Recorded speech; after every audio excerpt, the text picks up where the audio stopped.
This screencast will show you how to apply filters to your search results.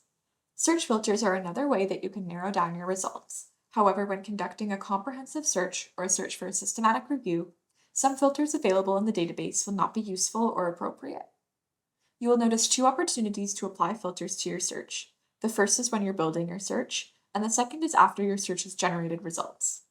While limits can be very helpful for precision searching, they should always be used with caution.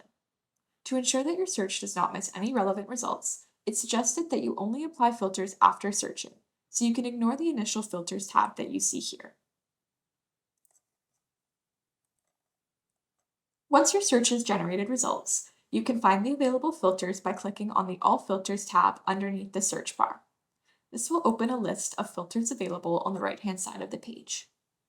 Let's start with what is probably the most trustworthy filter, the publication date. If your research is only interested in articles published from a certain date onwards, you can select from the options below. As you can see, you can limit your search to only show results from the past year, the past 5 years, the past 10 years, or you can click on date range to set specific dates. For example, I'll filter results to what has been published in the past 5 years. Hitting apply will automatically refresh the search results.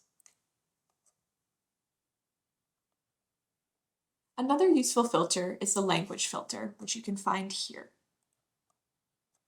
This can be helpful if you would like to remove any articles that are not written in a language that you or your team member can speak.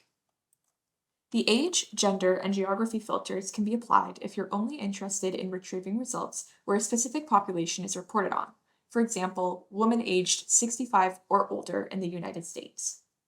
When applying an age limiter, it's important to keep in mind that not every database categorizes age in the same way. The age range for a child or a middle-aged adult in CINAHL may not be the same as it is in Embase or Medline.